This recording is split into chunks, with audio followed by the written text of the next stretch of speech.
আজকে আমি ভয়ানক একটা ব্যাপার নিয়ে বক্তব্য শুরু করতে চাই। আমাদের ধর্ম হলো সত্য ধর্ম, আর সত্য সুখবর যেমন প্রদান করে তেমনি সাবধান বাণীও প্রদান করে। আমাদের সকল নবী রাসূলদের, বিশেষত রাসূলুল্লাহ সাল্লাল্লাহু আলাইহি সাল্লামকে আল্লাহ আযজা জাল্লা বর্ণনা করেছেন মুবাশশিরান ওয়া নাযীরান, সুসংবাদদাতা ও সতর্ককারী। যদি কেউ শুধু সুসংবাদ প্রদান করেন তাহলে সে সাবধান বাণীর কথা ভুলে যাবে, আর যদি শুধু সতর্ক করতে থাকেন তাহলে সে এতই হতাশ হয়ে পড়ে যে মনে করে ভালো খবর বলতে আসলে কিছু নেই। বুঝতে পারলেন? আমি চেষ্টা করেছি এই ভারসাম্য রক্ষা করার। যেহেতু এই মাসটি প্রত্যাশার মাস, তাই আমি সুসংবাদের উপর একটু বেশি জোর দিয়েছি। আল্লাহ আযজা জাল্লার প্রতি আমাদের আশা এবং ভালোবাসা বৃদ্ধি করার চেষ্টা করেছি, কিন্তু এই একই সময়ে এর মাঝে একটা ভারসাম্য থাকতে হবে। যদিও আজকের বক্তব্যের শেষ অংশে আসার খবর আছে, কিন্তু শুরু করছি এমন একটা জায়গা থেকে যা অতটা আশাব্যঞ্জক নয়। দেখুন, আমাদের পূর্বের জাতি বনী ইসরায়েলকে আল্লাহ কিতাব দান করেছেন। আমাদের যেমন কোরআন রয়েছে, তাদেরকে অন্য কিতাব দেওয়া হয়েছিল। কোরআন যাকে বর্ণনা করেছে অন্য কোরআন হিসেবে, অর্থাৎ আগের কিতাব। তারা তাদের কিতাবকে গুরুত্ব দিয়ে গ্রহণ করেনি। তাদের মাঝে বেশ কিছু বিভ্রান্তিমূলক ধারণা গড়ে ওঠে। আমরা যদিও এত ভালো মুসলমান নই, সমস্যা নেই। আল্লাহ যদি আমাদের দোজখে ফেলেনও, সবচেয়ে খারাপ পরিস্থিতিতে আল্লাহ যদি আমাদের জাহান্নামে ফেলেনও, এটা হবে সাপ্তাহিক ছুটির মতো, কয়েকদিন মাত্র। কারণ তিনি আমাদের এতই ভালোবাসেন যে মুসলমানরা শেষমেশ তো জান্নাতে যাবেই। তাই আমরা যদিও জাহান্নামে যাই, সেটা হবে অল্প কিছু দিনের জন্য, সমস্যা নেই। লান তামাসসানান নারু ইল্লা আইয়ামাম মা'দুদাত, গুটি কয়েকদিন ছাড়া আগুন কখনো আমাদের স্পর্শ করবে না, কিছুদিন মাত্র। ব্যাপারটা হলো, জান্নাত জাহান্নামের পূর্বে বিচার দিবস রয়েছে, যেটি একদিনের জন্য, সেটা 1000 বছর লম্বা হবে। জান্নাত বা জাহান্নাম নয়, আল্লাহর কথা অনুযায়ী শুধু বিচারের দিনটি এত লম্বা হবে। আর বিচারের দিনটি হবে মাত্র একদিনের, আর জান্নাত জাহান্নাম চিরকালের জন্য। তাই কেউ যখন বলে গুটি কয়েকদিন, তাকে এখনকার দিনের হিসেবে চিন্তা করলে তো হবে না। বর্তমানে পৃথিবী তার অক্ষ বরাবর ঘুরে, আমরা সূর্যের উদিত হওয়া এবং অস্ত যাওয়া দেখি, কিন্তু কিয়ামতের দিন সূর্য, চাঁদ এবং পৃথিবীর সবকিছুকে ধ্বংস করে নতুন একটা ব্যবস্থাপনা তৈরি করা হবে। তাই আমরা এখন যেভাবে 24 ঘন্টার হিসেব করি, সেভাবে রাত দিনের হিসাব করলে তো চলবে না যখন আখিরাত শুরু হবে। চলুন তাহলে সবার আগে এই ধারণাটি আমাদের মাথা থেকে ফেলে দেই। কোরআনের বহু জায়গায় জাহান্নামের আলোচনা করা হয়েছে, কিন্তু আমি শুধু কোরআন থেকে একটি বর্ণনা আপনাদের সামনে উপস্থাপন করতে চাই। আমার মতে এটি আল কোরআনের জাহান্নামের সবচেয়ে গুরুত্বপূর্ণ বর্ণনা। কোরআনের একজন ছাত্র হিসেবে আমি মনে করি এই বর্ণনাটি জাহান্নাম সম্পর্কে জানার শুরু মাত্র। কেউ যদি এই বর্ণনাটি বুঝতে পারে, তাহলে সে জাহান্নাম সম্পর্কে যথেষ্ট জানে। আয়াতটি শুরু করা হয়েছে এই কথা বলে, ওয়ালা ইন মাসসাতহুম, এমন কি যদিও। যখন আমরা বাংলায় বলি যদি আমি সেখানে যাই, যদি আমি সেখানে যাই, তাহলে তোমার সাথে দেখা হবে। কিন্তু কেউ যখন বলে যদিও আমি যাই, এর মানে হলো যাওয়ার সম্ভাবনা ক্ষীণ। তাই আয়াতটি যদিও দিয়ে শুরু হওয়ার মাধ্যমে এমন কিছু ঘটার সম্ভাবনা কমিয়ে দিয়েছে। এভাবে বলার মাধ্যমে আল্লাহ কোনো কিছুর উপর জোর কমিয়ে দেন। সহজ কথায় তিনি বাক্যটিকে দুর্বল করে দিচ্ছেন। যদিও, যদিও কি? যদিও মাসসাতহুম, যদিও এটা তাদের স্পর্শ করে। আরবিতে মাসসা অর্থ কোনো কিছু যখন আপনাকে সামান্যতম স্পর্শ করে, যেমন কোনো মাছি যখন কোনো মতে স্পর্শ করে, যদি সেকেন্ডের জন্য স্পর্শ করে তখন তাকে বলা হয় মাস। সুতরাং এটা যদি তাদেরকে কোনো মতে স্পর্শ করে 1 সেকেন্ডের জন্য, মাসসাতহুম। এখন কি তাদের স্পর্শ করে? আপনারা হয়তো ভাবছেন আগুন যদি তাদের স্পর্শ করে। আল্লাহ বলছেন নাফহাতুন, একটা হালকা বাতাস যদি তাদের স্পর্শ করে। চলুন এই বাতাস নিয়ে একটু আলোচনা করা যাক। আরবিতে নাফহাতুন বলতে বোঝায় দরজা বন্ধ করলে যখন সামান্য একটু বাতাস এসে পড়ে, পর্দা নড়ে ওঠে, অথবা কেউ জানালা বন্ধ করলে যেভাবে হালকা বাতাসে পর্দা নড়ে ওঠে। এই বাতাসের যা বাহির থেকে ভেতরে আসে বা ভেতর থেকে বাহিরে যায়, দুই ধরনের আছে। একটি হলো লাফহা, লাম যোগে, আরেকটি হলো নাফহা। লাম যোগে লাফহা মানে বাতাসটি গরম, আর নুন যোগে নাফহা মানে বাতাসটি ঠান্ডা। আল্লাহ বলছেন এমনকি যদি ঠান্ডা বাতাস তাদেরকে স্পর্শ করে, যদি ঠান্ডা বাতাস তাদেরকে স্পর্শ করে তোমার প্রতিপালকের শাস্তি থেকে। তিনি এই আয়াতে জাহান্নাম কাউকে স্পর্শ করার কথা বলছেন না, তিনি এই আয়াতে আগুন কাউকে স্পর্শ করার কথা বলছেন না, তিনি এমনকি গরম বাতাস কাউকে স্পর্শ করার কথাও বলছেন না। তিনি আগুনের ঠান্ডা অংশের কথা বলছেন, আর এটা আপনাকে চিরকালের জন্য স্পর্শ করছে না। প্রসঙ্গত, আমরা ফিজিক্সে পদার্থের 3টি অবস্থার কথা শিখেছি: সলিড, লিকুইড এবং গ্যাস। সলিড বা কঠিন কিছু যদি স্পর্শ করে আমরা তা অনুভব করতে পারি। এই মুহূর্তে গ্যাস আমাদেরকে স্পর্শ করছে, বাতাস এখন আমাদেরকে স্পর্শ করছে, আমরা এটা অনুভব করি না। আর এই আয়াতে আল্লাহ বর্ণনা করছেন কি তাদের স্পর্শ করছে? বাতাস তাদেরকে স্পর্শ করছে। কোন ধরনের বাতাস? অপেক্ষাকৃত গরম বাতাস নাকি ঠান্ডা বাতাস? ঠান্ডা বাতাস। ঠান্ডা বাতাস কোন রকম তাদেরকে স্পর্শ করছে। এই আয়াতের সবচেয়ে উল্লেখযোগ্য বিষয় হলো, আমি একটু আগে নাফহা এবং লাফহার কথা বলেছিলাম। অন্য কথায়, তারা এখনো জাহান্নামে প্রবেশ করেনি, তারা এর দিকে অগ্রসর হচ্ছে। আর জাহান্নামের অপেক্ষাকৃত ঠান্ডা বাতাস এসে কোনো মতে তাদেরকে স্পর্শ করলো। তখন তাদের প্রতিক্রিয়া কি? চিৎকার করে বলে উঠবে, ইয়া ওয়াইলানা, হায়, সবচেয়ে কঠিনতম শাস্তি আমাদের জন্য শুরু হয়ে গেছে। ইন্না কুন্না যালিমিন, আমরা সব সময় অপরাধী ছিলাম। তারা সাথে সাথে তাদের সব অপরাধ স্বীকার করবে। যে কারণে এই আয়াতটি আমি সংক্ষেপে আপনাদের নিকট উপস্থাপন করলাম। প্রথমত, এই আয়াতে আল্লাহ জাহান্নামের শাস্তির অভিজ্ঞতা বর্ণনা করছেন না। আল্লাহ সকল বিশ্বাসীকে জাহান্নামের আগুন থেকে মুক্ত রাখুন। কিন্তু আল্লাহ এখানে বর্ণনা করছেন, এমনকি জাহান্নামের আগুনের কাছে গেলে এবং ক্ষণিকের জন্য এর বাতাসের সামান্য স্পর্শ লাগলে একজন মানুষ চিন্তা করা শুরু করবে, এর চেয়ে আর ভয়ঙ্কর কোনো শাস্তি হতে পারে না। এজন্যই আল্লাহ দোজখের আগুন সম্পর্কে বলছেন, ইন্নাহা সাআত মুস্তাকাররা ওয়া মুকামা, নিশ্চয়ই তা অবস্থানস্থল ও আবাসস্থল হিসাবে কতই না নিকৃষ্ট। অল্প এবং বেশি যে কোনো সময়ের জন্য ওটা কত নিকৃষ্ট জায়গা। এক সেকেন্ডের জন্য এটা ভাববেন না যে আমি তো খারাপ, আল্লাহ যদি আমাকে জাহান্নামে ফেলেনও এক সময় তো আমি এখান থেকে মুক্তি পাবো। এই ধরনের চিন্তাকে কখনো প্রশ্রয় দিবেন না। এই ভূমিকা দেওয়ার পর যখন বিচার দিবস শুরু হবে, যখন সমগ্র মানব জাতি একত্রিত হবে, তারা জানে না কোথায় যাবে, তারা জানে না কোন দিকে ফিরবে। এই ঘটনা আসলে রাসূলুল্লাহ সাল্লাল্লাহু আলাইহি সাল্লামের একটি হাদিসে উল্লেখ করা হয়েছে এবং জ্ঞানের প্রতি মুসলমানদের আগ্রহ ছিল সব সময়। তো একবার কিছু মানুষ বিখ্যাত সাহাবী আনাস ইবনে মালিক রাদিয়াল্লাহু তাআলা আনহুর কাছে এলো, কারণ মানুষ লোকমুখে এই খবর পেয়েছিল যে আনাস এই হাদিসটি জানতেন, আর এটি অনেক বড় একটি হাদিস, বুখারী শরীফে বর্ণিত আছে। এই ঘটনা ঘটে রাসূলুল্লাহ সাল্লাল্লাহু আলাইহি সাল্লামের ইন্তেকালের পরে। তিনি বলেন, হাদ্দাসানা মুহাম্মাদুন সাল্লাল্লাহু আলাইহি ওয়াসাল্লাম। এখন আনাস রাদিয়াল্লাহু তাআলা আনহু কথা বলছেন। তিনি বলেন, রাসূলুল্লাহ সাল্লাল্লাহু আলাইহি সাল্লাম আমাদের বলেছেন, ইযা কানা ইয়াউমুল কিয়ামাতি মাজান নাসু বা'দুহুম ফি বা'দ। মনোযোগ দিয়ে শুনুন। যখন বিচার দিবস শুরু হবে, মানুষ ঢেউয়ের মতো একে অপরের উপর আশ্রয় পড়বে, সর্বোচ্চ বিশৃঙ্খলা, সবাই একে অন্যের দিকে ছুটতে থাকবে। ফায়াতুনা আদম, তারা কোনো একভাবে আদম আলাইহিস সালামের দেখা পাবে। তারা তার কাছে ছুটে আসবে। ফায়াকুলুনা ইশফা আলানা ইলা রাব্বিক, সমগ্র মানব জাতি আদম আলাইহিস সালামের কাছে ছুটে আসবে এবং বলবে, আপনি কি দয়া করে আমাদের পক্ষ থেকে আল্লাহর সাথে কথা বলতে পারবেন? আমরা আল্লাহর ভয়ে ভীত। আপনি তো প্রথম মানুষ, আপনি তো সেই ব্যক্তি যাকে আল্লাহ ফেরেশতাদের সিজদা দিয়ে সম্মানিত করেছেন, আপনাকেই তো পছন্দ করা হয়েছে, আমরা সবাই আপনার সন্তান, আপনি আমাদের পিতা, তাই দয়া করে আমাদের জন্য আল্লাহর সাথে কথা বলুন, আমরা খুবই ভীত। এরপর তিনি বলবেন, ফায়াকুলু লাস্তু লাহা, তিনি বলবেন, আমি এর যোগ্য নই, আমি পারবো না। ফায়াকুলু লাস্তু লাহা ওয়ালাকিন আলাইকুম বিইব্রাহিম, তোমরা কেন ইব্রাহিমের সাথে কথা বলছো না? তোমাদের উচিত ইব্রাহিমের সাথে কথা বলা। অতএব মানব জাতি এখন কার খোঁজ করছে? ইব্রাহিম আলাইহিস সালাম। ফাইন্নাহু খলিলুর রহমান, তার কাছে যাও, কারণ তিনি রহমানের খুবই কাছের বন্ধু।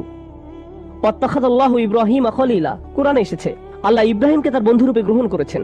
তাই ইব্রাহিমের কাছে যাও, তিনি তোমাদের সাহায্য করতে পারবেন। তারা ইব্রাহিমের কাছে যাবেন। ফায়াতুনা ইব্রাহিমা ফায়াকুলু লাস্তু লাহা, তারা ইব্রাহিমের কাছে গেলে তিনি বলবেন, আমি এর যোগ্য নই, আমাকে এই কাজের জন্য তৈরি করা হয়নি, আমি তোমাদের জন্য আল্লাহর সাথে কথা বলতে পারবো না। ওয়ালাকিন আলাইকুম বিমূসা, তোমরা কেন মূসা আলাইহিস সালামের কাছে যাচ্ছ না? তো মানব জাতি মূসা আলাইহিস সালামের কাছে দৌড়ে যাবে। ফাইন্নাহু কালিমুল্লাহ, তিনি আল্লাহর সাথে অনেক কথা বলতেন।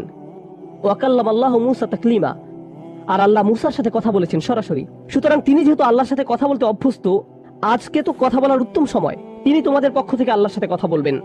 ফায়াতুনা মূসা ফায়াকুলু লাস্তু লাহা, মানব জাতি দৌড়ে মূসা আলাইহিস সালামের কাছে যাবে, তিনি বলবেন, আমি এর যোগ্য না, আমি পারবো না। ওয়ালাকিন আলাইকুম বিঈসা, তোমরা ঈসা আলাইহিস সালামের কাছে কেন যাচ্ছ না? ফাইন্নাহু রূহুল্লাহ ওয়া কালিমাতুহু, তিনি হলেন আল্লাহর দেওয়া রূহ এবং তিনি আল্লাহর কালিমা, আল্লাহর হুকুমে তিনি অলৌকিকভাবে জন্মগ্রহণ করেন। কুন ফায়াকুন, অতএব তিনি যেহেতু সকল রাসূলদের মাঝে বিশেষ মর্যাদার অধিকারী, তার কাছে যাও, তার সাথে কথা বলো। সকল মানুষ দৌড়ে ঈসা আলাইহিস সালামের কাছে যাবে। ফায়াকুলু লাস্তু লাহা, তিনি বলবেন, আমি পারবো না, এই কাজ আমার জন্য নয়, আমাকে এই কাজের জন্য তৈরি করা হয়নি। তারপর তিনি বলবেন, ওয়ালাকিন আলাইকুম বিমুহাম্মাদিন সাল্লাল্লাহু আলাইহি ওয়াসাল্লাম, মানব জাতি তোমাদেরকে মুহাম্মদ সাল্লাল্লাহু আলাইহি ওয়াসাল্লামের কাছে যেতে হবে। মানুষেরা তখন রাসূলুল্লাহ সাল্লাল্লাহু আলাইহি ওয়াসাল্লামের কাছে যাবে। এখন রাসূল সাল্লাল্লাহু আলাইহি ওয়াসাল্লাম আমাদের বলছেন, ফায়াতুনি ফাআকুল, সবাই তখন আমার কাছে আসবে আর আমি তাদেরকে বলবো। এখন রাসূল সাল্লাল্লাহু আলাইহি ওয়াসাল্লাম আমাদের বলছেন, আনা লাহা, আমার জন্য এই কাজ, আমি এই কাজের যোগ্য। আনা লাহা ফাআস্তাযিনু আলা রাব্বি। প্রসঙ্গত আমি আপনাদেরকে আরো বলার পূর্বে বিচার দিনের একটা দৃশ্য হলো, আল্লাহ বলেন, ইয়াউমা ইয়াকুমুর রূহু ওয়াল মালাইকাতু সাফফান লা ইয়াতাকাল্লামুনা ইল্লা মান আযিনা লাহুর রহমান ওয়া ক্বালা সাওয়াবা। যেদিন রূহ ও ফেরেশতাগণ সারিবদ্ধভাবে দাঁড়াবে, এমন এক সময় থাকবে যখন কেউ কথা বলতে পারবে না। এমন এক ধরনের নীরবতা, এমন নীরবতা বিরাজ করবে যার কথা মানবজাতি কোনোদিন শোনেনি। এমন ধরনের নীরবতার অস্তিত্ব কখনো কোনোদিন ছিল না। সেই রকম পিনপতন নীরবতায় আল্লাহ বলেন, লা ইয়াতাকাল্লামুন, কেউ কথা বলতে পারবে না, ইল্লা মান আযিনা লাহুর রহমান, দয়াময় আল্লাহ যাকে অনুমতি দিবেন সে ব্যতীত। আর তিনি হলেন মুহাম্মদুর রাসূলুল্লাহ সাল্লাল্লাহু আলাইহি সাল্লাম। তিনি এমন সময় আল্লাহর কাছে আসবেন যখন সৃষ্টির কারো একটি শব্দ করার অনুমতি থাকবে না, সৃষ্টির কারো কোনো আওয়াজ শোনা যাবে না। তিনি আল্লাহর সামনে এসে আল্লাহর কাছে কথা বলার অনুমতি চাইবেন। ফায়ুযানু লি, তিনি বলেন আমাকে কথা বলার অনুমতি দেওয়া হবে। ওয়ায়ুলহিমুনি মাহামিদা আহমাদাহু বিহা লা ইয়াহদুরুনিল আন, সেই দিন আল্লাহ আমাকে স্পেশাল একটি দোয়ার মাধ্যমে তার প্রশংসা, তার কৃতজ্ঞতা করা শেখাবেন, যেটি বিচার দিবসে আমাকে দেওয়া হবে, যা এর পূর্বে কাউকে দেওয়া হয়নি, কোনো সৃষ্টিকে দেওয়া হয়নি। এক স্পেশাল ওয়াহি রাসূলুল্লাহ সাল্লাল্লাহু আলাইহি সাল্লামকে দেওয়া হবে বিচার দিবসে, যা কোনো সৃষ্টিকে দেওয়া হয়নি। আর তিনি সেই দিন সেই স্পেশাল উপায়ে আল্লাহর প্রশংসা করবেন, লা ইয়াহদুরুনিল আন, আর সেই ওহী এখনো আমার কাছে আসেনি, সেই দোয়া এখনো আমি জানি না। ফা আহমাদাহু বিতিলকাল মাহামিদ, তারপর আমি আল্লাহর দেওয়া সেই স্পেশাল বাক্যগুলোর মাধ্যমে আল্লাহর প্রশংসা করব। ওয়া আখিরু লাহু সাজিদান, আমি সেই বাক্যগুলো উচ্চারণ করার পর আল্লাহর সমীপে সিজদায় অবনত হব। কিয়ামতের দিনের দৃশ্যপটে রাসূলুল্লাহ সাল্লাল্লাহু আলাইহি সাল্লাম এমন জায়গায় থাকবেন, এই অবস্থাকে বলা হয় মাকামা মাহমুদা, একটা স্টেশন, অথবা বলতে পারেন এমন একটা স্টেজ যা প্রশংসিত, আর মানব জাতি সেটা প্রত্যক্ষ করবে। আমরা সবাই এটা দেখতে পাবো, আমরা সবাই তখন নিশ্চুপ থাকবো, আর তিনি সিজদায় পড়ে যাবেন। তিনি যখন সিজদায় পড়ে যাবেন তখন আল্লাহ আযজা ওয়া জাল্লা তার সাথে কথা বলবেন। এতক্ষণ তিনি আল্লাহর সাথে কথা বলছিলেন, এখন আল্লাহ আযজা ওয়া জাল্লা তার সাথে কথা বলবেন। তিনি কি বলবেন? ইয়া মুহাম্মদ ইরফা রাসাকা, তিনি বলবেন মুহাম্মদ তোমার মাথা উত্তোলন করো। ওয়াকুল, বলো, ইউসমা আলাকা, তোমার কথা শোনা হবে। শুধু যে আল্লাহ তার কথা শুনবেন তা নয়, বরং বিচার দিনে উপস্থিত সবাই তার কথা শুনতে পাবে। ইউসমা আলাক, তারপর আল্লাহ বলেন ওয়াসাল তুতা, চাও তোমাকে দেওয়া হবে, তুমি যা চাও দেওয়া হবে। কিয়ামতের দিন আল্লাহর একটি সৃষ্টি কেমন পজিশনে থাকলে আমরা সবাই যখন আল্লাহর নিকট ভিক্ষা চাচ্ছি, আতমিম লানা নূরানা ওয়াগফির লানা, হে আমাদের পালনকর্তা, আমাদের নূরকে পূর্ণ করে দিন এবং আমাদেরকে ক্ষমা করুন, এই কথা বলে আমরা আল্লাহ আযজা ওয়া জাল্লার কাছে কাকুতি মিনতি করতে থাকবো।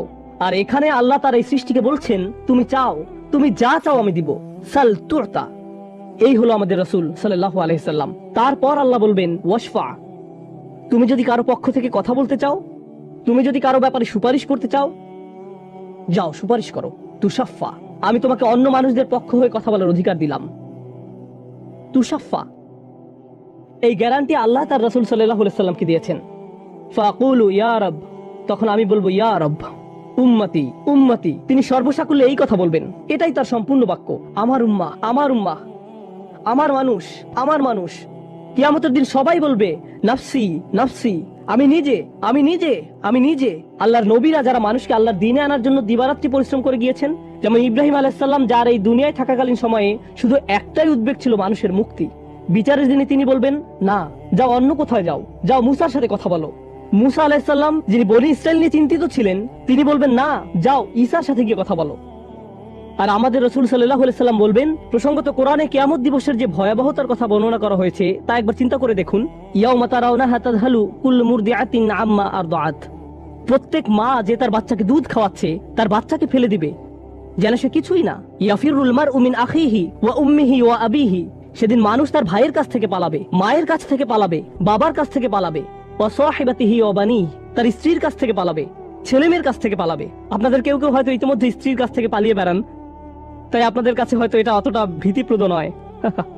এই আয়াত হয়তো আপনার জন্য ভয়ের নয়, কেউ কেউ ভাবছে অবশেষে। যাই হোক, সমস্ত গুরুত্বের সাথে সেই দিন সবাই কাকে নিয়ে উদ্বিগ্ন থাকবে? নিজেকে নিয়ে। প্রকৃতপক্ষে সেদিন প্রত্যেক ব্যক্তি বলবে ওয়ামান ফিল আরদি জামিআ সুম্মা ইউনজিহ, সবাইকে জাহান্নামে নিয়ে যান এবং বিনিময়ে আমাকে জান্নাতে প্রবেশ করতে দিন। এটাও কোরআনে এসেছে। মানুষ সেদিন এমন মরিয়া হয়ে উঠবে, সেদিন একজন মানুষ আল্লাহর সাথে কথা বলবেন, আর প্রথম যে শব্দগুলো তার মুখ থেকে উচ্চারিত হবে তা হলো উম্মতি উম্মতি। আপনার জন্য আপনার রাসূলের ভালোবাসা এমনই প্রকার সাল্লাল্লাহু আলাইহি সাল্লাম, আমার উম্মাহ আমার উম্মাহ। যদি আমরা তাকে ভালোবেসে থাকি, তাহলে যেই উম্মতের জন্য আল্লাহ রাসূলের এত ভালোবাসা, সেই উম্মতের জন্য আমাদের অন্তরে কিভাবে এত ঘৃণার বাস হয়? কিভাবে সম্ভব এটা? কিভাবে আমাদের পরস্পরের প্রতি এত ক্রোধ, বিচার, সমালোচনা, বিভক্তি, বিদ্বেষ, অনুমান, অহংকার? আর এই মানুষগুলো দাবি করে তারা রাসূলুল্লাহ সাল্লাল্লাহু আলাইহি সাল্লামকে ভালোবাসে। এইসব তুচ্ছ বিষয় ভুলে যেতে এই ভালোবাসা কি যথেষ্ট নয়? আমাদের কোন পার্থক্যগুলো এর চেয়ে বড়? তো যখন রাসূলুল্লাহ সাল্লাল্লাহু আলাইহি সাল্লাম বলবেন উম্মতি উম্মতি, আল্লাহ সুবহানাহু ওয়া তাআলা বলবেন ফায়াকুলু ইনতালিক ফাআখরিজ মিনহা মান কানা ফি কলবিহি মিসকালা শাঈরাতিন মিন ঈমান মনোযোগ দিয়ে শুনুন, যাও এখান থেকে বের করে নাও যাদের অন্তরে ঈমান আছে, এমনকি এখানে শারিয়া মানে বার্লি দানা, যা সামান্য একটু লম্বা হয়, যাদের অন্তরে এতটুকু পরিমাণ ঈমানও আছে, যে কোনো ঈমান যদি তাদের অন্তরে থেকে থাকে, তাহলে তাদেরকে বের করে নাও। আপনি এগিয়ে যান এবং বের করে নিন। দৃশ্যপটটি কল্পনা করুন, রাসূলুল্লাহ সাল্লাল্লাহু আলাইহি সাল্লাম মানুষকে রাখছেন, যাও যাও যাও, তিনি তাদেরকে সরিয়ে নিচ্ছেন। কিছু মানুষকে নিয়ে যাওয়ার পর ফেরেশতারা থামিয়ে দিলেন, কারণ কারো কারো ঈমান এর চেয়েও ছোট। সামান্য পরিমাণ ঈমান বলতে আসলে কি বোঝায়? কেউ একজন হারাম কোনো কাজে যুক্ত ছিল, সে ভয়ানক কিছু একটা করছিল, কাজটা করে ফেলার পর তার মনে অনুশোচনা জাগ্রত হলো, তার ভেতর থেকে কিছু একটা বলছে এটা খারাপ কাজ, আমার এটা করা উচিত নয়, আল্লাহ আমাকে এটা সম্পর্কে জিজ্ঞাসা করবেন। তারপর কোনো একভাবে তার এই চিন্তাটাকে সে দমিয়ে দিল, থাক এখন চিন্তা করার দরকার নেই। কিন্তু পরবর্তীতে সে আল্লাহর কাছে দোয়া করে বলল, ইয়া আল্লাহ, আমি জানি না কিভাবে এই কুঅভ্যাস থেকে বাঁচবো, আমাকে এর থেকে মুক্তি দিন। আমি চাই না এটা আমার জীবনে আর ঘটুক, কিন্তু তবু আমি এটাতে আটকা পড়ে আছি। অতি ক্ষুদ্র ঈমান তার ভেতর থেকে চিৎকার করছে, অন্য কেউ এটা শুনতে পারছে না, তার অন্তর এটা শুনছে। আর আল্লাহ আজ্জা জাল্লা বলছেন, তারা যদি এতটুকু ঈমানও দেখাতে পারে, আপনি এগিয়ে যান, তাদেরকে বের করে নিয়ে আসুন, আপনি তাদেরকে বের করে নিয়ে আসুন। আর তিনি যখন এভাবে মানুষদেরকে বের করে নিয়ে আসবেন, তখন ফেরেশতারা একসময় থামিয়ে দিবেন, কারণ অনেক মানুষের অন্তরে এতটুকু ঈমানও নেই, সামান্য অনুতাপটুকু তাদের অন্তরে ছিল না। থামিয়ে দিবেন, ফাআনতালিক ফাফআল, আমি গিয়ে এমনই করব, সুম্মা আউদ, তারপর আমি ফিরে আসব। অর্থাৎ ফেরেশতারা থামিয়ে দিবে, আর অন্য মানুষেরা সেখানে কাঁদতে থাকবে, আমাদের কি হবে, আমাদের কি হবে। তারপর রাসূলুল্লাহ সাল্লাল্লাহু আলাইহি সাল্লাম ফেরত আসবেন, ফাআহমাদাহু বিতিলকাল মাহামিদ, অতঃপর আমি পুনরায় সেসব প্রশংসা বাক্য দ্বারা আল্লাহর প্রশংসা করব। লক্ষ্য করুন, প্রথমবার তিনি প্রার্থনা করার জন্য অনুমতি চেয়েছিলেন, তাই না? দ্বিতীয়বারের বেলায় অনুমতির কোনো উল্লেখ নেই। লক্ষ্য করেছেন, তিনি আসলে সাথে সাথে আল্লাহর প্রশংসা করা শুরু করবেন। আল্লাহ কি তাকে এমনটি করতে বলেছেন? না, এটা হলো নিজ উম্মতের প্রতি তার অপরিসীম ভালোবাসার বহিঃপ্রকাশ। তিনি আবারও আল্লাহর প্রশংসা করা শুরু করবেন, এই আশায় যে আল্লাহ তাকে অটোমেটিক অনুমতি দিবেন। সুম্মা আখিরু লাহু সাজিদান, আর সিজদায় পড়ে যাব। ফায়াকুলু ইয়া মুহাম্মদ, আমাকে বলা হবে, হে মুহাম্মদ, ইরফা রাসাকা, তোমার মাথা উঠাও। কুল ইউসমা আলাকা, বলো তোমার কথা শোনা হবে। ওয়াসাল তুতা, চাও তোমাকে আবার দেওয়া হবে। ওয়াশফা তুশাফা, সুপারিশ করো, সুপারিশ গ্রহণ করা হবে। তোমাকে সুযোগ দেওয়া হবে তাদেরকে বের করে নেয়ার, তোমাকে তাদের জন্য সুপারিশ করার সুযোগ দেওয়া হবে। ফাআকুলু ইয়া রব উম্মতি উম্মতি, আমি তখন বলবো, হে আমার রব, আমার উম্মত, আমার উম্মত। তিনি তো ইতোমধ্যে অল্প ঈমানের অধিকারীদেরকে বের করে নিয়েছেন। ফায়াকুলু ইনতালিক, এরপর আল্লাহ বলবেন, এগিয়ে যাও। ফাআখরিজ মিনহা মান কানা ফি কলবিহি মিসকালা যাররাতিন আও খারদালাতিন মিন ঈমান, তোমাকে সুযোগ দেওয়া হবে তাদেরকে বের করে নেয়ার, সুপারিশ গ্রহণ করা হবে যাদের অন্তরে এক বিন্দু পরিমাণ ঈমান আছে। বালির দানা নয়, বালির দানা তো এতটুকু লম্বা, বরং বিন্দু পরিমাণ। খারদালা মানে সরিষার দানা, অতি ক্ষুদ্র বিন্দুর মতো। আর যখন আল্লাহ বলছেন এর ওজনের মতো, বর্তমানে আমাদের কাছে ডিজিটাল ওজন মাপার যন্ত্র আছে, আগের দিনে পাল্লা ছিল, তাই আপনি যখন এক মুষ্টি চাল এক পাল্লায় রাখতেন, সেটা হয়তো তেমন একটা ঝুঁকতো না। যদি একটু বেশি করে চাল রাখতেন, তখন একটু ঝুঁকতো। এখন ডিজিটাল ওজন মাপার যন্ত্র দিয়ে গ্রাম, কিলোগ্রাম মাপা হয়। এমনকি সামান্য কয়েক দানা রাখলেও যন্ত্রের স্ক্রিনে ভেসে উঠে 0.001 গ্রাম। এখন শুধু একটি চাল রেখে দেখুন বা একটি সরিষার দানা রেখে দেখুন, স্ক্রিনে কিছু ভেসে উঠে কিনা? কিছুই হয় না, কিছুই হয় না। আর আল্লাহ বলছেন, আমি তোমার সুপারিশের কারণে, রাসূলুল্লাহ সাল্লাল্লাহু আলাইহি সাল্লামের দোয়ার কারণে এমন মানুষদেরকেও মুক্তি দিব যাদের ঈমান এমনকি এই দুনিয়ায়ও মাপা যায় না, এই দুনিয়ায়ও মাপা যায় না। প্রসঙ্গত, আপনি যদি একটি দানা খান, বুঝতে পারবেন যে কিছু খেয়েছেন? আপনি এমনকি বুঝতেও পারবেন না। এটা হলো এমন ধরনের ঈমান যার আছে, এটা সে নিজেও ভালোভাবে বুঝতে পারে না। এমনকি তারা নিজেরাও ঠিকমতো বুঝে উঠতে পারে না যে ঈমান আছে, আর অন্যরা কিভাবে বুঝবে? আর কেউ যদি একটি দানা আহার করে, এটা তাদের পুষ্টি সাধনে তেমন কোনো ভূমিকা রাখতে পারে না, এটা শরীরের জন্য যথেষ্ট পরিমাণের খাবার নয়। ঠিক তেমনি যার সরিষার দানা পরিমাণ ঈমান ছিল, সেই ঈমানও একটি ভালো জীবন অতিবাহিত করার জন্য তা যথেষ্ট ছিল না। কিন্তু তাদের অন্তরের কোনো এক জায়গায় একটি ঈমানের বাস ছিল। আল্লাহ বলছেন, তুমি এমন যাদেরকে পাও তাদেরকেও বের করে নিয়ে আসো। ফাআখরিজহু ফাআনতালিক, আমি যাব এবং তাই করব। আর এটা বিশাল এক জনগোষ্ঠী যারা আল্লাহর কাছ থেকে দূরে সরেছিল, তাদের ভেতরে একেবারে ক্ষুদ্র কিছু ঈমান ছিল। এরপর তো আর কিছু নেই মনে হচ্ছে, ঘটনা শেষ। কিন্তু রাসূলুল্লাহ সাল্লাল্লাহু আলাইহি সাল্লাম এখানেই থেমে যাননি। ফাআহমাদাহু বিতিলকাল মাহামিদ সুম্মা আখিরু লাহু সাজিদান, তিনি এখানেই থেমে যাননি, তিনি আবারও ফিরে যাবেন এবং আমি সেসব প্রশংসা বাক্য দিয়ে আল্লাহর প্রশংসা করব এবং আবারও সিজদায় পড়ে যাব। ফায়াকুলু ইয়া মুহাম্মদ ইরফা রাসাকা, আমাকে বলা হবে, হে মুহাম্মদ, মাথা উঠাও। ওয়াকুল ইসমা আলাকা, বলো তোমার কথা শোনা হবে। ওয়াসাল তুতা, চাও দেয়া হবে। আল্লাহ আজ্জা ওয়া জাল্লা সহজেই বলতে পারতেন, তুমি তো ইতিমধ্যে চেয়েছো এবং তোমাকে দেয়া হয়েছে। কিন্তু তৃতীয়বারের মতো রাসূলুল্লাহ সাল্লাল্লাহু আলাইহি সাল্লামকে বলা হচ্ছে, ওয়াশফা তুশাফা, এগিয়ে যাও, মানুষের জন্য সুপারিশ করো, গ্রহণ করা হবে, তোমাকে তাদের পক্ষে চাওয়ার সুযোগ দেওয়া হবে। আমি তোমাকে এটা দিচ্ছি। ফাআকুলু ইয়া রব উম্মতি উম্মতি, আমার উম্মাত আমার উম্মাত। এখন চলুন এখানে একটু থামি। যদি আপনি এই সুযোগ পেতেন, আল্লাহ যদি আপনাকে বলতেন তুমি যা চাও তাই পাবে, তুমি চাও দেয়া হবে, যা কিছুই তুমি চাও না কেন, আমাদের বিশাল একটা লিস্ট আছে, রাসূলুল্লাহ সাল্লাল্লাহু আলাইহি সাল্লামকে এই সুযোগ কয়বার দেওয়া হয়েছে? কত মিলিয়ন মানুষকে ইতিমধ্যে রক্ষা করা হয়েছে। তৃতীয়বার তো তিনি নিজের জন্য কিছু চাইতে পারতেন। আমরা তো মানুষ, আল্লাহ যদি বলেন চাও আমি দিব, আর এই মানুষটি আল্লাহর সামনে দাঁড়িয়ে আছেন আর তাকে বলা হচ্ছে, কিন্তু তারপরেও তার জিহ্বায় উম্মাহ উম্মতি উম্মতি। তো আল্লাহ বলবেন ফায়াকুলু ইনতালিক, সামনে এগিয়ে যাও। ফাখরিজ মান কানা ফি কলবিহি আদনা আদনা আদনা মিসকাল হাব্বাতিন খারদালিম মিন ঈমান। যাও, সামনে এগিয়ে যাও এবং এমন প্রত্যেক ব্যক্তিকে বের করে আনো যার একটি সরিষার অতি ক্ষুদ্র অতি ক্ষুদ্র অতি ক্ষুদ্র অংশ পরিমাণ ঈমান আছে। এত ক্ষুদ্র বিন্দু যাকে আপনারা হয়তো মাইক্রোস্কোপিক বলবেন। যদি তাদের এক অ্যাটম বা এক সাব অ্যাটমিক কণার পরিমাণ ঈমান থাকে, এই পৃথিবীতে যা দেখা শোনা বা উপলব্ধি করা সম্ভব নয়, যদি তাদের গভীর অবচেতন মনের কোথাও কণা পরিমাণ ঈমান থাকে, যদি তাদের ততটুকু ঈমান থাকে, এগিয়ে যাও এবং তাদের বের করে নিয়ে আসো। যদি তাদের অন্তরে এতটুকু ঈমান থাকে, তো আল্লাহ রাসূলুল্লাহ সাল্লাল্লাহু আলাইহি সাল্লামকে বলবেন ফাআখরিজহু মিনান নার, তাদেরকে আগুন থেকে বের করে আনো। কথাটা মনোযোগ দিয়ে শুনুন, তাদেরকে কোথা থেকে বের করে আনো? আগুন থেকে। অর্থাৎ কিছু মানুষ ইতোমধ্যে জাহান্নামে পতিত হয়ে গেছে। অনেক মানুষ এই হাদিস পড়ে মনে করে আমরা জাহান্নাম থেকে মুক্তি পেয়ে যাব, আগুন আমাদের স্পর্শ করবে না। কিন্তু হাদিস এই কথা বলছে না। রাসূলুল্লাহ সাল্লাল্লাহু আলাইহি সাল্লাম আল্লাহর কাছে কাকুতি মিনতি করছেন, আর এই দিনটি হবে 50,000 বছর লম্বা। অনেক মানুষের বিচার ইতোমধ্যে হয়ে গেছে। আর আমি আপনাদেরকে সেই আগুন সম্পর্কে শুরুতে বলেছিলাম, আপনি যদি এর বাতাসের স্পর্শ পান 1 সেকেন্ডেরও কম সময়ের জন্য, আপনার মনে হবে এর চেয়ে ভয়ঙ্কর আর কোনো শাস্তি হতে পারে না। আর আল্লাহ রাসূল সাল্লাল্লাহু আলাইহি সাল্লাম সেই মানুষগুলোর জন্য আশা ছেড়ে দেননি, তাদের জন্য হতাশ হয়ে পড়েননি। প্রসঙ্গত তারা মুসলিম, তারা কিন্তু মুসলিম, কারণ রাসূল সাল্লাল্লাহু আলাইহি সাল্লাম কি বলছেন, তার মুখ থেকে কোন কথাগুলো উচ্চারিত হয়েছে? উম্মতি উম্মতি। আগুনের মানুষগুলো মুসলমান, ওই মানুষগুলো অমুসলিম নয়, মুসলিম। তো রাসূল সাল্লাল্লাহু আলাইহি সাল্লাম বলেন ফাআনতালিকু ফাআফআল, আমি যাব এবং সেটাই করব। প্রসঙ্গত রাসূলুল্লাহ সাল্লাল্লাহু আলাইহি সাল্লামের এই কথার সাথে হাদিসের সমাপ্তি হলো। আনাস ইবনে মালিক রাদিয়াল্লাহু তাআলা আনহু তার কাছে আসা লোকদেরকে এতটুকু বর্ণনা করলেন। ফাকুলতু লিবাদি আসহাবিনা, হযরত আনাসের কাছে হাদিস শিখতে আসা একজন বলল, আমি আমার কিছু সঙ্গীকে বললাম, লাউ মারারনা বিল হাসান ওয়া হুয়া মুতাওয়ারিন ফি মানজিলি আবি খলিফা, চলো আমরা হাসান বসরির কাছে যাই। আমরা হাদিসটি আনাসের কাছ থেকে শুনেছি, কিন্তু আমরা জানি এই হাদিসটি হাসানও জানেন, চলো আমরা তার কাছে যাই। প্রসঙ্গত আনাস রাদিয়াল্লাহু তাআলা আনহুর তখন অনেক বয়স হয়ে গিয়েছিল। এই হাদিসে কতবার রাসূল সাল্লাল্লাহু আলাইহি সাল্লাম আল্লাহর কাছে গেলেন? 3 বার। রাসূলুল্লাহ সাল্লাল্লাহু আলাইহি সাল্লাম ইন্তেকাল করেছেন বহু বছর আগে। আমরা জেনেছি এই হাদিস হাসান বসরিও জানেন, তার আগে কখনো এই ধরনের কথা শুনেনি। খুবই আশ্চর্যজনক কথা। এজন্য তারা ব্যাপারটা যাচাই করতে চাচ্ছিলেন যে দেখা যাক হাসান বসরিও একই হাদিস বর্ণনা করেন কিনা। তারা শুনেছে হাসান বসরি বাস করেন আবু খলিফার বাড়ির পেছনের একটি ঘরে, তাই তারা হাসান বসরিকে খুঁজতে লাগলো। তারা তাকে খুঁজে পেলেন। হাদদাসানা আনাস ইবনে মালিক ফাআতাইনাহু ফাসাল্লামনা আলাইহি, তো আমরা তার কাছে এলাম এবং তাকে সালাম দিলাম। ফাআযিনা লানা, তিনি আমাদেরকে প্রবেশের অনুমতি দিলেন।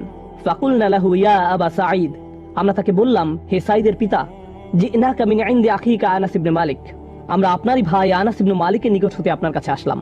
ফালাম নারা মিসলা মা হাদদাসানা ফি শাফাআত, শাফাআত বিষয়ে তিনি যেমন বর্ণনা দিয়েছেন তেমনটা বর্ণনা করতে আমরা আর কাউকে দেখিনি। ফাকালা হি, তিনি বললেন ফাহাদদাসনাহু বিল হাদিস, আমার কাছে সেটি বর্ণনা করো, দেখি তোমরা আনাসের কাছ থেকে কি শুনেছো। তো তারা তার নিকট সম্পূর্ণ হাদিসটি বর্ণনা করে শোনালেন। ফাআনতাহা ইলা হাযাল মাওদি', আমরা এই পর্যন্ত অর্থাৎ 3 বার রাসূল সাল্লাল্লাহু আলাইহি সাল্লামের সুপারিশের কথা বলে শেষ করলাম। ফাকালা হি, তিনি বললেন আরো বর্ণনা করো। ফাকুলনা লাম ইয়াজিদ লানা আলা হাযা, আমরা বললাম তিনি তো এর অধিক আমাদের কাছে বর্ণনা করেননি, আমাদেরকে এতটুকুই বলেছেন। এখন হাসান কথা বলছেন, লাকাদ হাদদাসানি ওয়া হুয়া জামিউ মুনযু 20 সানাতান, তিনি অর্থাৎ আনাস আমার কাছে এই হাদিস বর্ণনা করেছেন যখন তিনি তখন যুবক ছিলেন, 20 বছর আগে। কত বছর আগে? 20 বছর আগে। আমি নিশ্চিত না তিনি কি বাকিটুকু ভুলে গেলেন, নাকি তিনি তোমাদেরকে বাকিটুকু বলেননি, কারণ তাহলে তোমরা অলস হয়ে পড়বে।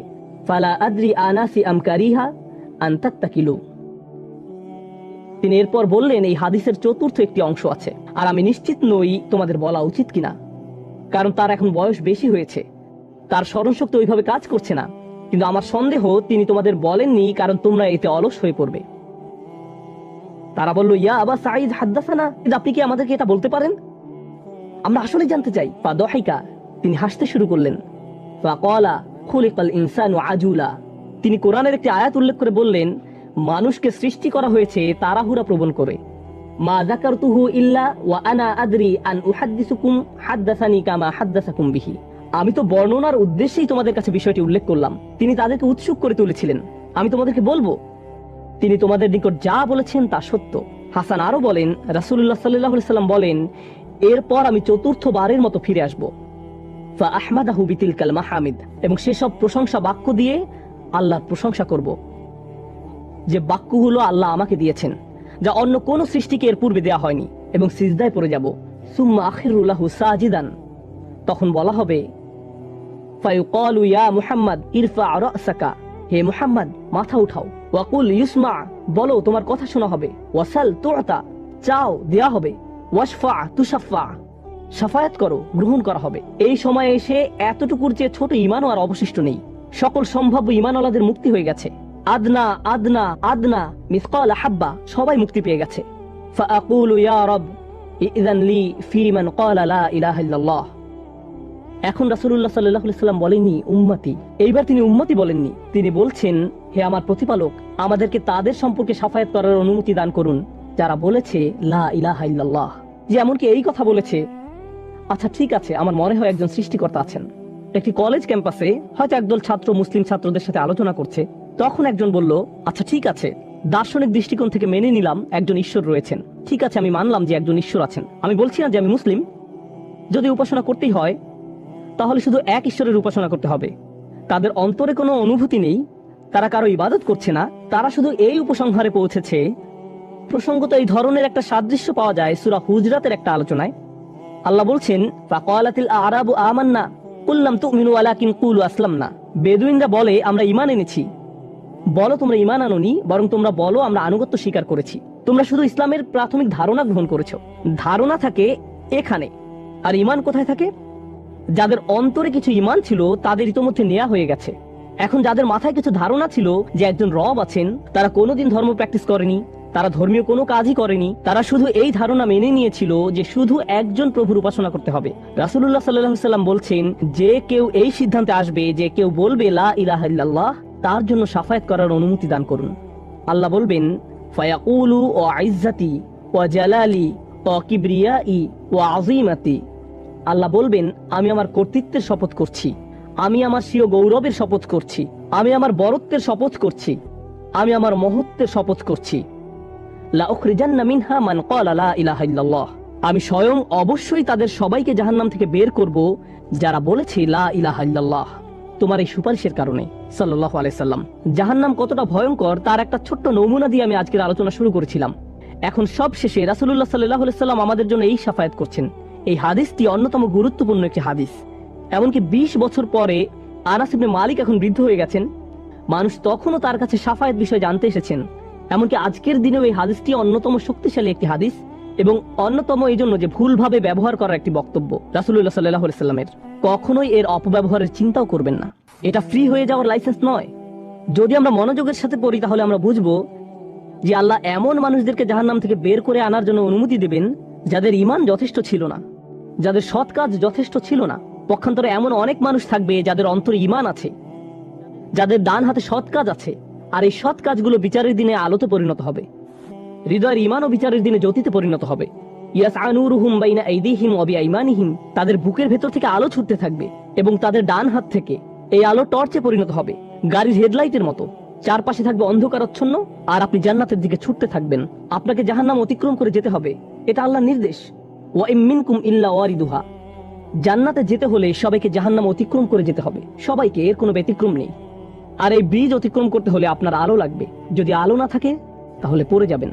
তো মানুষ যখন হেঁটে যাচ্ছে তখন অনেকের এত পরিমাণ আলো থাকবে যেন মক্কা থেকে সিরিয়া দেখা যাচ্ছে, আর কারো কারো এত অল্প পরিমাণ আলো থাকবে যে তারা কোনো মতে পায়ের সামনের কিছু অংশ দেখতে পাবে, কারণ তাদের ঈমান দুর্বল ছিল। কিন্তু এই হাদিস এমন মানুষদের সম্পর্কে নয় যাদের সামান্য কিছু আলো থাকবে বা অনেক বেশি আলো থাকবে। এই হাদিস এমন মানুষদের সম্পর্কে যাদের আলো এত স্বল্প পরিমাণ যে এটি দিয়ে কিছুই দেখা যাচ্ছে না, আর যাদের আলো আছে তারা আল্লাহর কাছে ভিক্ষা করতে থাকবে রব্বানা আতমিম লানা নূরানা ওয়াগফির লানা, আমাদেরকে আমাদের আলো পূর্ণ করে দিন, ব্যাটারি যেন শেষ হয়ে না যায়, আমাদেরকে জান্নাতের গেটে পৌঁছে দিন, আমাদেরকে ক্ষমা করে দিন। আমরা আল্লাহর কাছে ভিক্ষা চাচ্ছি যেন তিনি আমাদের কপালে রাসূলুল্লাহ সাল্লাল্লাহু আলাইহি সাল্লামের শাফায়াত জুড়ে দেন, তিনি যেন আমাদেরকে তাদের অন্তর্ভুক্ত করেন যারা আরশের ছায়ায় থাকবে। আমরা আল্লাহর কাছে প্রার্থনা করছি তিনি যেন আমাদেরকে তাদের অন্তর্ভুক্ত করেন যাদেরকে এমনকি জাহান্নামের আগুনের ঠান্ডা বাতাসও স্পর্শ করবে না। আমরা আল্লাহর কাছে দোয়া করছি তিনি যেন আমাদেরকে তার রাসূলের অনুগত উম্মায় পরিণত করে দেন, তাদের অন্তর্ভুক্ত নয় যাদের ব্যাপারে তিনি অভিযোগ করবেন, বরং তাদের অন্তর্ভুক্ত করুন যাদের জন্য তিনি সুপারিশ করবেন। আগেরবার আমি বলেছিলাম একদল মানুষ সম্পর্কে রাসূলুল্লাহ সাল্লাল্লাহু আলাইহি ওয়াসাল্লাম অভিযোগ করবেন, ইন্না কওমি ইত্তাখাযু হাযাল কুরআনা মাহজুরা, হে আমার রব, নিশ্চয়ই আমার কওম এই কোরআনকে পরিত্যাজ্য গণ্য করেছে। আমরা তাদের অন্তর্ভুক্ত হতে চাই না, আমরা তাদের অন্তর্ভুক্ত হতে চাই যাদের জন্য তিনি আল্লাহর কাছে সুপারিশ করবেন। আল্লাহ যেন আমাদের সবাইকে তার রাসূলের শাফায়াতের